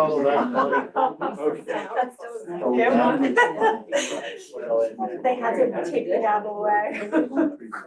Now we're hungry already at such a young age. Oh my gosh, right, he has a picture. I know. I'm not even arguing with you. Can I use your, can I borrow your computer? Yeah, we can look Take at your it. Oh. They're very cute. Yeah. Oh, Just, great. so that I thought here correctly, the next council meeting's gonna be on Tuesday or on Monday. Yeah. Okay. Well, and we're gonna get together on the eighth. No, Okay. this For so once they hand it over, they're like, this that Gotcha. magic which seed. we very much. Okay. I wasn't for the budget. Yeah, it was a hundred. And then, Yeah. the 15th. Yeah. Okay. That's, lodge meeting, so, I know, I but, require. in the meantime, between being with the rest of the business, there's no good stuff in there. Oh, But you don't ever get to know all that. For the work session should not be. But I couldn't believe it. I'm ready. And, I love it, but I couldn't. Hi, Mayor. Hey, I just want to remind you, not to use your agenda that I had in the packet, but the one I have here that has no public hearing. and I should tell you, I got your email on that and everything. Okay, because Carmen wanted me just to make sure. Yeah. And when I get to that item, I'm gonna, Turtle Flag, we're going. $5. Well, I understand, okay. Okay. Thank you. What's up,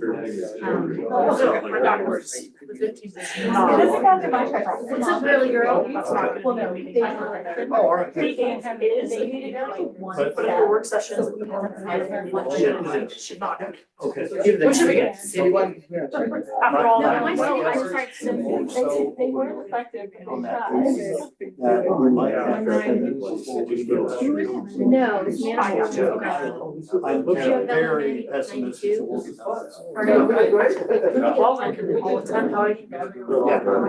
gonna give you the. Hi, everybody, come on in, please, take your seats. Dylan, how we looking? Okay, we're good? All right then, I would like to welcome everybody to the August 24th, 2026 regular city council meeting for the city of Idaho Springs, called to order 7 p.m. And I'd like to start off with roll call, please. Brianna Ray. Here. Sharon Basis. Here. Lisa Manifold. Here. Kate Collier. Here. Janine Mariani. Here. Mayor Pro Tem Jeremy Jones. Here. Mayor Chuck Harmon. Here, all please rise for the pledge of allegiance.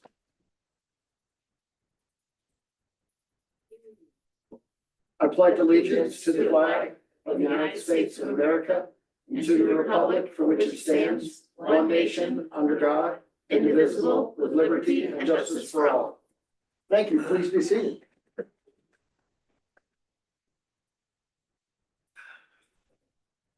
We have an agenda before us tonight. Do I have a motion? I'll make a motion to approve my agenda.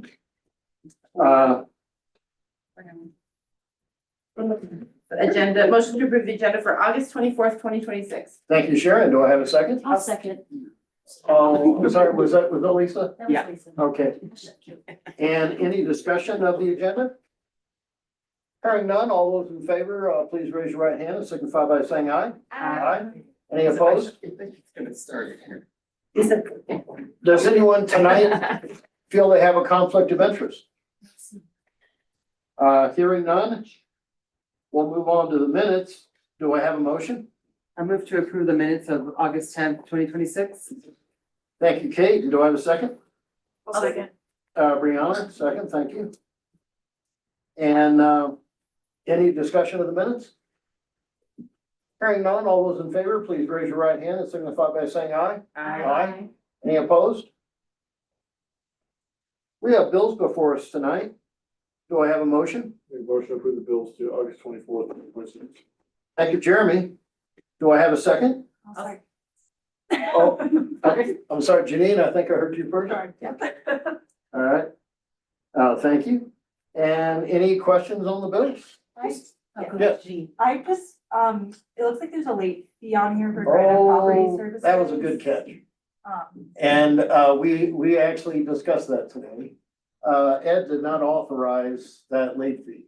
Oh, And, Okay. Ed, I don't want to put words in your mouth, but I think, you were gonna request a rebilling without the late fee, is that correct? We can just ignore that interest from the others. Okay, okay, but good catch. Okay. Yeah, All that's been worked out, we don't need it. perfect, thank you. all right, any further questions? I do, with the Riverside Drive, was that just one hydrant? Was that the whole thing, like removal, put it in, all the things that were needed or the hydrant? Yeah, the one that we pulled out and the new one that was put in. Okay. Everything. So we are $25,000. It seems to be right on track for the ones we did at Montane. Okay. All right, any further bill questions? Hearing none, roll call, please. Sharon Basis. Yes. Kate Collier. Yes. Janine Mariani. Yes. Brianna Reagan. Yes. Lisa Manifold. Yes. Mayor Pro Tem Jeremy Jones. Yes. Mayor Chuck Harmon. Yes. Do we have any public comment? I looked on the sheet, I didn't see anybody, at least when I looked before the meeting. And nobody online either? Okay, well, thank you, Dylan. We will go with finance officer. I would assume she's not with us tonight? Not tonight. Okay, all right, thank you.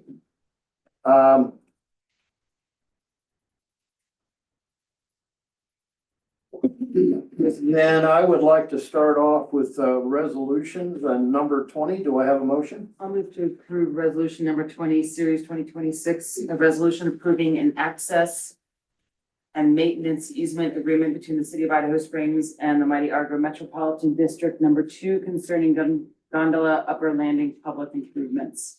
Thank you, Kate. Do I have a second? I'll second. Second from Sharon. And any discussion? Hearing none, roll call please. Lisa Manifold, Yes. Sharon Bassist. Yes. Brianna Reagan. Yes. Kate Collier. Yes. Janine Mariani. Yes. Mayor Potem Jeremy Jones. Yes. Mayor Chuck Harmon. Yes. Thank you. Next up, resolution 23. Do I have a motion? I'll move to approve resolution 23, series 2026, a resolution of the City Council of the City of Idaho Springs, Colorado, approving the submission of an application to the Colorado Department of Local Affairs, Division of Housing, under the pre-development notice of funding availability for the Idaho Springs Affordable Senior Housing Project and authorizing and delegating signatory authority. Thank you, Lisa. Do I have a second? I'll second. Second from Janine. And any discussion? Hearing none, roll call please. Kate Collier. Yes. Brianna Reagan. Yes. Sharon Bassist. Yes. Lisa Manifold. Yes. Janine Mariani. Yes. Mayor Potem Jeremy Jones. Mayor Chuck Harmon. Yes. Next up, we will go with ordinance second reading, starting with number 15. Do I have a motion? Move to approve ordinance number 15, series 2026, an ordinance approving an amended and restated occupancy agreement for 2060 Minor Street between the city and the Historical Society of Idaho Springs. Thank you, Janine. Do I have a second? I'll second. Ooh, that was like right. Yeah, we were right Wow, man. Brianna, I'm gonna give that one to you, but by about 1,000th of a second. And any discussion? Hearing none, roll call please. Sharon Bassist. Yes. Lisa Manifold. Yes. Brianna Reagan. Yes. Kate Collier. Yes. Janine Mariani. Yes. Mayor Potem Jeremy Jones. Yes. Mayor Chuck Harmon. Yes. Thank you. Next up, ordinance number 18. Do I have a motion? Make a motion to approve ordinance number 18, series 2026, an ordinance imposing a temporary moratorium on the submission, acceptance, process, and approval of any application for the city of Idaho Springs license related to the operation of a private paid parking facility within the city. Thank you, Jeremy. Do I have a second? I'll second. Second from Lisa. And any discussion? I really think this was a good time that we brought this forward. I've had other people ask me, hey, what can I do about parking? I said, nothing. Because we've got a moratorium moving through the legislative system, so you're gonna have to see how that rolls out. before we can do anything. Almost there. Yeah. Anything further? Hearing none, roll call please. Kate Collier. Yes. Janine Mariani. Yes. Brianna Reagan. Yes. Sharon Bassist. Yes. Lisa Manifold. Yes. Mayor Potem Jeremy Jones. Mayor Chuck Harmon. Yes. The next one, number 19, I would like to amend, if council is amenable. And the reason for the amendment would be that I know we've discussed starting at the $3. However, I think it would behoove us, especially for further councils, future administrations, to have some flexibility. Because as we know, there usually are cost escalations and there's inflation just naturally. So the amendment would be that it is our intention in January 1st, 2027 to start at $3. However, we reserve the right to go as high as a cap of $5. Okay. If council would be amenable to that. Another cap of. Oh my God. We gotta motivate them to come here, otherwise we're not gonna make it. No, it's like, why $5? $500 to go. Does that limit us like in the future, like what you just said about like? What would happen if, let's just say it was 30 years from now and council wanted to go with $15, they would have to go back to the voters. Because, but I just think it was, I think well pointed out that, $3 may get eclipsed pretty quick. And I don't think any of us want to go back and have to, ask the voters every couple, 2 years or whatever, you know, so this would give some flexibility for future folks to decide where that needs to be. And, by the way, I'm sorry, you know, if there's, study, rates, then it doesn't have to move, but at least we have the flexibility to go as high, that is the cap.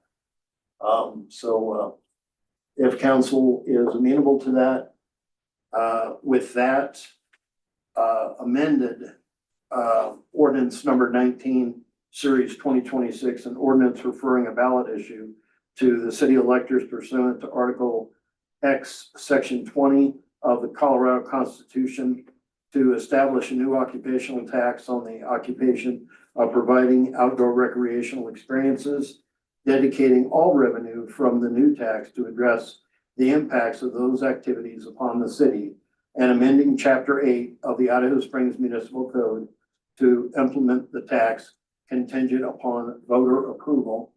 Do I have a second? Or Jeremy's got it. Might be his last second. Thank you, Jeremy. And any discussion? I'm gonna say I do think that a tax of 5 is reasonable, because I can't see right now, or even in the next 10 years, where if we say, hey, we're gonna tack on this fun tax for you, that people are gonna be like, oh, like 5 is reasonable. If we go to 10, I feel like people are like, oh, wow, we're gonna Yeah. put $10 on? I don't know. I just don't feel like we're at that point yet. And Lisa, I'm agreeing just because, you know, some of these things might be as low as, like a child ticket is only $19.99 on the gondola. I think we'd probably all cringe if that was $10. Yeah.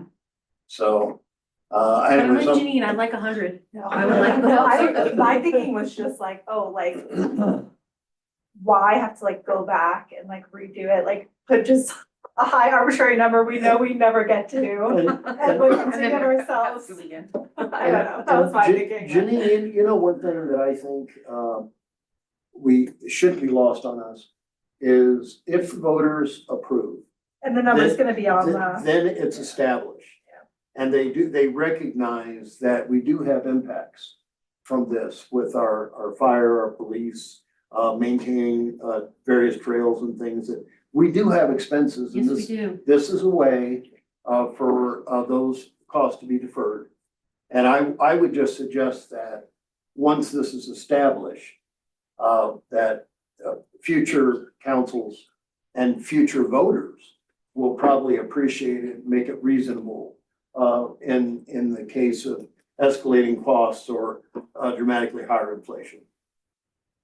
I don't know if this is appropriate, but I gotta ask it, and you can just tell me, we can talk about it later. One of the things that I am concerned about with us putting this on the ballot, if you recall, our taxing the 1% in downtown, we had to do that twice. Because the first time our ballot measure lost by 2 votes. And I firmly believe that it's because we did not do a good job of getting it out there, so. Lisa, you know, Sorry, I gotta say it. you know, that probably is outside of the scope of the vote, but, I want you to know I appreciate that. Because for it to fail by 2 votes is just sickening. Sickening. Anyways, point taken. Any further, discussion on the, motion? Andy? Mayor, we do have the city attorney online, if the city attorney had any comment or you have. Oh, yeah, thank you very much. Carmen, it's good to have you. Thank you for being with us.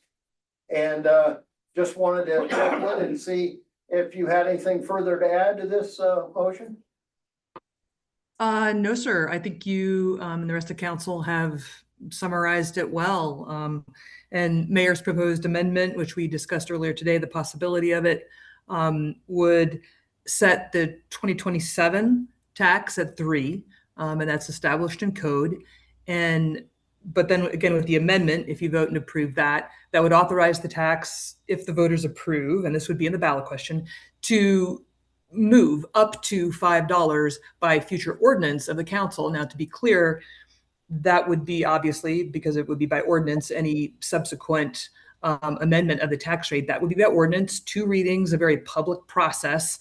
It wouldn't be a vote then if approved up to $5, but there would be the opportunity for you or a future council to get public input via the ordinance process on any subsequent amendment up to that $5 cap. Well, thank you, Carmen. I sure appreciate it. Anything further before all right, then, yes. May I ask Carmen a question? Oh, yeah, of course. Carmen, in the language, it says, shall the city of Idaho Springs tax be increased by 1.1 million in 2027? That was with the $3 amount. Does it have to be said explicitly that the language has been changed to increase that cap to the $5 amount? No, good question, Guy, because what TABA requires is for the city to estimate the first fiscal year of the new tax. And since we're setting that, or council, if the voters approve, you'd be setting that at $3 for the first fiscal year, which would be 2027. We've estimated that quite healthily, if that's a word, at 1.1. Thank you. All right. Thank you. Then hearing nothing further, roll call, please. Kate Collier. Yes. Janine Mariani. Yes. Brianna Reagan. Yes. Sharon Basis. Yes. Lisa Manifold. Yes. Mayor Pro Tem Jeremy Jones. Mayor Chuck Harmon. Yes. And Carmen, since you're still up on our screen, next up, conveniently enough, is City Attorney. Wanted to see if you had anything to share with us tonight.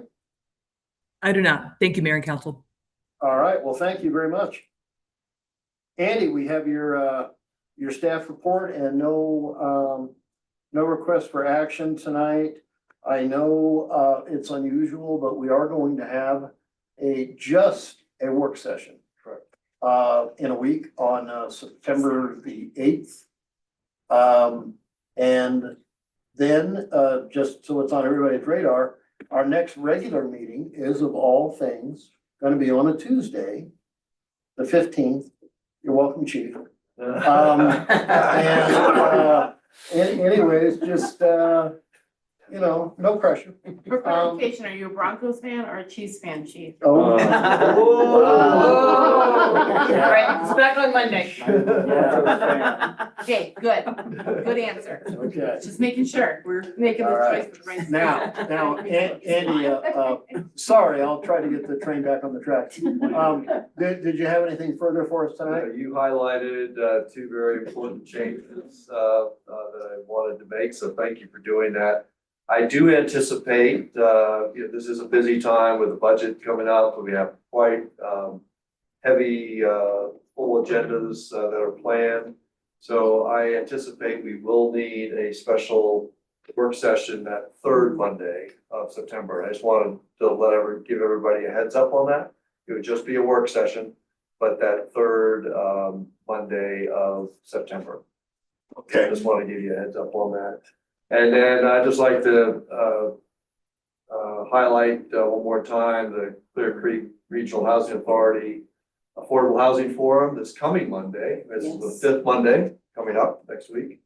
Monday, August 31st at 6:30 right here at City Hall. So it's a good opportunity to hear about everything affordable housing. All right, very good. Guy, you're up next, and I want to give a very sincere thank you. There was a report in everybody's packet this week about just the superior job that our staff is doing, and you've highlighted a few individuals, and can't thank you enough.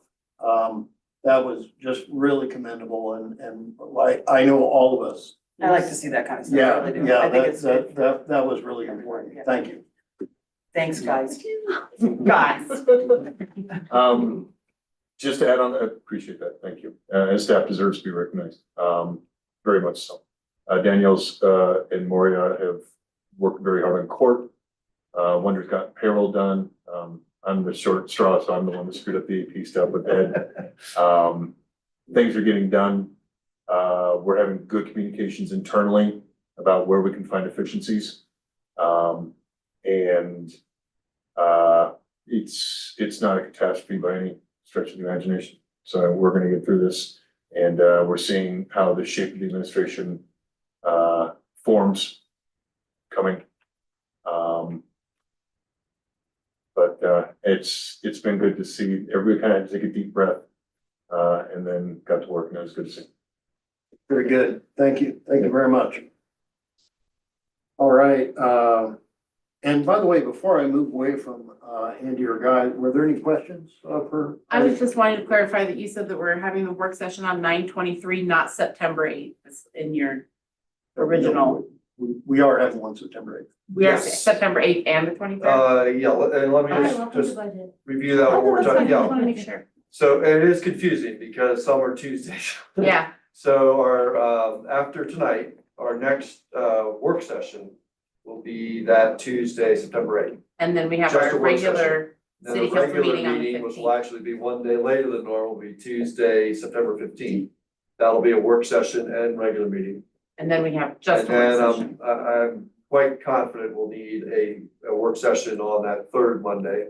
Okay, Thank you And for then that. we'll, hopefully we'll get back on track. okay, thank you for the clarification. The third Monday is just the regional housing authority meeting, but we could figure it out. Maybe either Bree or I go to that, or we just Okay, figure something else out, but just. maybe we could do another Tuesday if I mean, council wants. to, you know, Tuesdays. Particularly when it's not a regular meeting, we have more flexibility Yeah. in work sessions if that's council's desire. So I think I'd be okay. Oh, I'd with be the open to it. Third Tuesday. And we don't have to decide that right at the moment, but if that seems acceptable, we could probably just plan on that. Another Tuesday. I'm fine with Tuesday. Okay. Thank you for. Yeah, pointing that no, out. no. So Dylan, another, excellent report. There is a motion and, I'd like to ask, council, do I have a motion? I'll move to accept the petition for local historic designation of 121 15th Avenue, Roberts Brothers Garage, and refer the application to the Historic Preservation Review Commission for review and recommendation. Thank you, Kate. Do I have a second? I'll second. Okay. Sorry. All right, Janine, thank you. And any discussion? I love this. I'm gonna say this as somebody that sits on HPRC. The more buildings that we can designate historic, even if they're just locally historic, you know, we help them designate what is their period of significance. That's the beauty of local historic designation. And it means that we protect the aesthetics of our town. I know that's been a lot of discussion that we've heard. The more people that do it, the better. It's not a hard I mean, it takes a couple months, but it's not a hard process. All right, well said. Anything further? Hearing nothing further, roll call, please. Brianna Reagan. Yes. Sharon Basis. Yes. Lisa Manifold. Yes. Kit Collier. Yes. Janine Mariani. Yes. Mayor Tim Jeremy Jones. Yes. Mayor Chuck Harmon. Yes. And then, Dylan, before, we move away from you, I just want to see if you had anything further to share. Not for tonight. Okay. I do have one thing for Dylan. Yes. I sent a request that I got. I had a whole list of Andy and Chief and Dylan that were very nice about, answering a lot of my questions, because I've had a lot of citizens' questions. And one of them was a weed committee. And Dylan said, there's actually, places that have weed committees, like Not just weed. not, it's not. Well, weed- thank you for clarifying. I mean, we're out of Colorado, so I had to make sure. Okay, no, then I want you said marijuana. No. Okay. No. I'll be on the weed committee. But he said that this was something that other communities have done, because I've had a lot of residents say, hey, can we like help out with the weeds? And some of them are like, I'm pulling weeds at Carlson, I'm pulling weeds at the rec center. Maybe I pull some weeds for my neighbor who can't do the weeds. And I love this idea, so thank you for that, because I think we honestly have a handful of people who would do it, which I love. Mm. I'm not one of them, but I love that there are people who would. Okay, very nice. Yes, absolutely. Share will form our own committee. All right. Anything further for Dylan? All right, Dylan, thanks again. And then, Wonder, you're up next. Again, can't thank you enough. You actually were on jury duty and still helping. Yeah. And wanted to see if you had anything further to share with us tonight. No, I don't think. All right. Chief, got your report. Very, very interesting as always. Wanted to see if you had anything further to share. Did want to just bring up, we're looking forward to the 23rd at 2 p.m. Yes. Yeah. We'll need to see a lot of each other because we're gonna meet the 22nd, sounds like. Yeah. Yeah, then we can debrief about the game. Sure. Chief, will you just mention the spam thing that I got that I guess is not nationwide now, Uh-oh. like this thing? Well, maybe you should mention. it. Okay, so I'm driving up Guanella, so you know you have like a minute before you lose connectivity, and I never pick up the phone for any calls that don't have somebody attached to it, so if none of you are in my phone, you will never get an answer. This day I was like, oh crap, I gotta do it before I get over the pass, and maybe that's why. And it's this person that's calling from the sheriff's department that said that I didn't meet a jury summons. And I was like, well, immediately, I was like, okay, I can't say it publicly, but let's just say that there was some words in my brain that would have come out like normally. And I was like, well, I don't know what you're talking about. I've never received a jury summons. He's like, well, he's like going down this thing about like starting to like try to make me worry that I possibly did. And I said, well, how much money do you want to make this go away? Oh, very good. And he goes, click. And I, what? He hung up on me. Because it was spam. I just directly asked him and he knew I was like, I think she's on to me. I mean, Or something like that. I don't know. Sometimes these people also claim to be like me, or they'll look up people at the sheriff's office. Oh, he claim to actually be said, actual he goes, I've people. done a background check on you. Sure. And it looks like you've not had any, arrests in a long time. I said, how long are you talking? But whatever. And then then what his giveaway was, he guessed at an address that we haven't lived at in a long, long time. Right. And I was like, this guy has no idea what he's talking about. But he did have one of my addresses. Right. Unfortunately, I mean, if they make 100 calls and they just get one person to give up a couple $100 or a few $1,000s. If somebody could give up 15,000. Yeah. That a friend of mine did to these They've made guys. their money. To get So, out of jury duty. I mean, get obviously the not arrested, police will never call you and ask you for money. Yeah. That's never a thing. Well, of course, I immediately So- called chief and I wanted to make sure I hadn't been summoned the same week that you were. I should have said, well, you might have a warrant. Too late, I'm in Park County. All right, well, Yeah. anything further for chief? All right, thank you. Ed, got your staff report and, where that Montane tank, was it filled, I don't know, next couple days, huh? So that's been delayed Oh, okay. until next week. All right. The switch over the tank. Due to some electrical parts that didn't show up. All right. Okay, and, anything, to share with us tonight? I don't have anything else. Okay, well, thank you. And by the way, thanks again, for your report on, some of the, issues that we're having with some of the buildings. Yes. You know, like those houses. When I get around to each and every one of them, I wish that I could have the time that it deserves to go around to all of them and do that. Yeah. And as soon as it arises, I'll do the same thing for all of the buildings. Thank All you. right. Well, thank you very much. Any, questions for Ed? Thanks for doing what you do. Yeah. You're welcome. Hey, under mayor and council, I don't have anything, for the good of the order.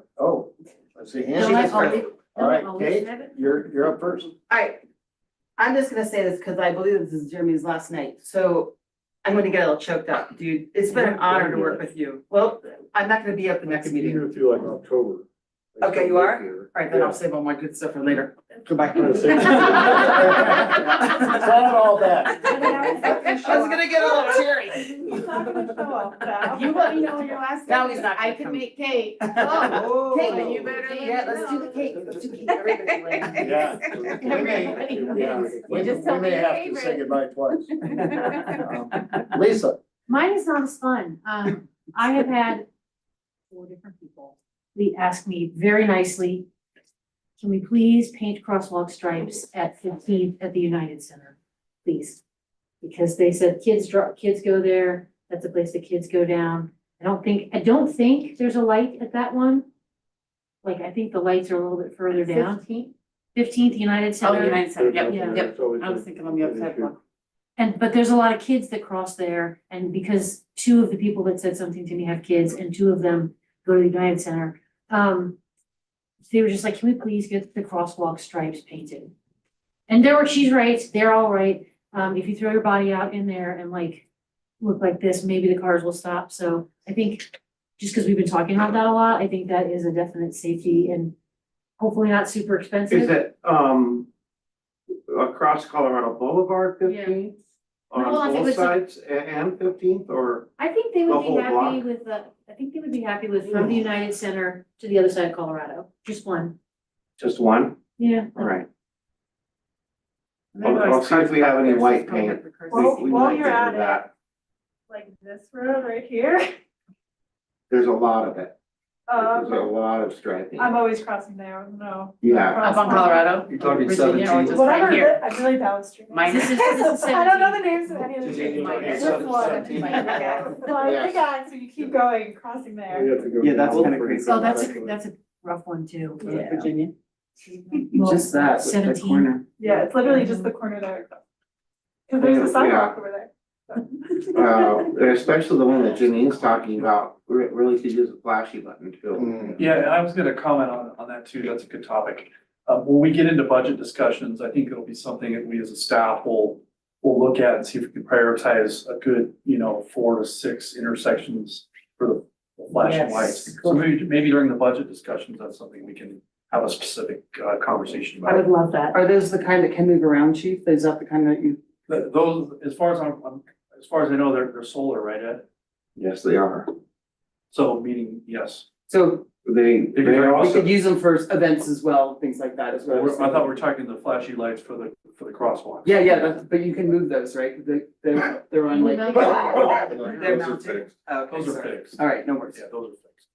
The ones that we have didn't turn out to be quite as robust as we would like them to be. Right, so it's probably a good budget discussion item. Okay, sounds like a good topic. All right, very good.